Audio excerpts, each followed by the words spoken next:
Wow. Crazy. So, oh, go ahead. No, please. Tell me a little bit about, because the original Crash, I think, was 1996, right? Tell me a little bit about what it's like to work on something that not only goes so far back, but has like a very weighty and very beloved, you know, legacy to it. Yeah, no pressure, right? No pressure whatsoever. It's easy. No, I mean, it's really important to us that, you know, we honor and take care of the franchise and these games in particular. And, you know, our team is composed of all sorts of Crash fans. I'm more of a nostalgic fan, I guess. You know, I'm not that good at the game as some folks, possibly yourself. But then we've got really hardcore fans on the team. I mean, this is a game that they grew up with in their childhood. It's like the defining, you know, game of their childhood. So, you know, we had to really take that seriously and make sure that we were delivering the goods. You know, and I don't even think, like, we got a chance to talk at PSX and see some of the remastered footage, and then you guys posted a screenshot of what the original looked like and side by side with the remaster. And it's not just like, oh, we amped up the colors and made the backgrounds more lush. Like, every little piece of this game got reworked and revamped. Well, we thought about how Naughty Dog back in the day, you know, the game was ahead of its time. It was really a technical feat that they were able to pull off. And so when we think about the remaster, we have to give it that kind of love and care. And so we did invest new technology into the fur, into the reflections of the environment, you know, really trying to push the boundaries in the same way that Naughty Dog did back in the day. Now, this is the Sane Trilogy, so we've got all three of them being remastered. Did you guys work one at a time, or did you kind of like tackle everything at once so they would all look like similar? Yeah, so we actually did develop them in order, 1, 2, and then 3. Oh, really? So when we revealed at PSX, we actually were just starting in on the second game. Oh, wow. So, I mean, you know, what it allowed us to do is basically, and it's kind of how they developed it too, you take lessons from the first game and bring it to the second game and then the third game, so you're building that momentum within the team itself. But we have the benefit of 20 years of hindsight. So, you know, when we were designing the first game, we already knew that there were some things that we wanted to take from the second and third game and bring it back into the first game.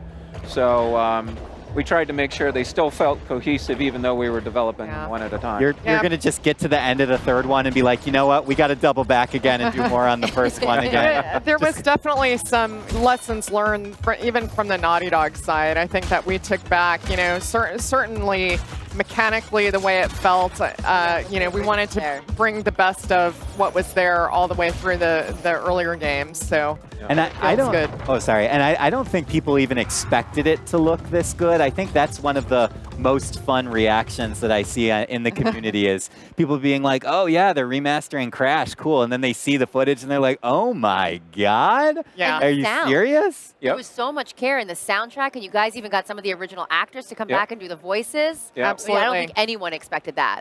Yeah. When we could, we got them back, and when we couldn't, we made sure to get actors who had actually done work with the franchise so that they were familiar with it. Well, like you said, these are, you know, this is such an iconic franchise. People are very, you know, we had to honor the memory of it, you know.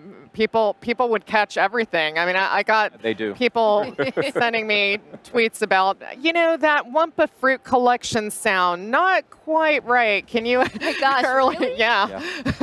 Harsh critics out there. You're going to find them everywhere. Right. Wait, can you tell us a little bit about, as you guys are working through all three of these games, when were the moments where you used modern design and philosophy to kind of help push something that was classic forward a bit? Right. So I think one of the key areas, and Jen can speak to this, is kind of accessibility. We wanted to make sure that we had systems that there are a lot of conveniences that a lot of modern gamers take, and we wanted to make sure that we had a modern save system, that we had other conveniences. Yeah, giving hints to the player ahead of time, because I think back then people actually might have read the manual. I don't know, but now they definitely don't. I miss manuals. That's common, right? But on top of it, you know, when Crash 1 came out, you know, most people, they played on the D-pad, right? And, you know, nowadays the automatic place you go is on the analog sticks. And so getting analog sticks to feel right in those early games. It was definitely a challenge for us. So we did a lot of user testing, both with fans who've been with the franchise from the very beginning and brand new ones as well. And trying to get it just right was a key thing for us to do. We did user testing on a remaster. Yeah. That's how seriously we took it. Yeah. So. It's important. I mean, user testing is always important. It doesn't matter if it's a remaster or not. Do you have any particular parts of the game that you guys really just like had a blast working on?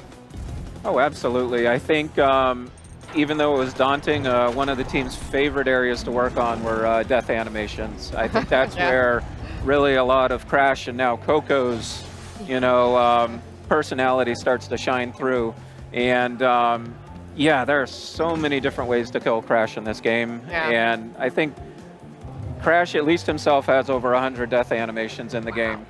Yeah. And once you add Coco on top of that. Exactly. So I'm sure, as everyone knows by now, Coco Bandicoot is playable in all 3 games. And for us, I think she was a lot of fun to work on because, we weren't just going to reskin Crash. She has a personality of her own. She's smart. She's sassy.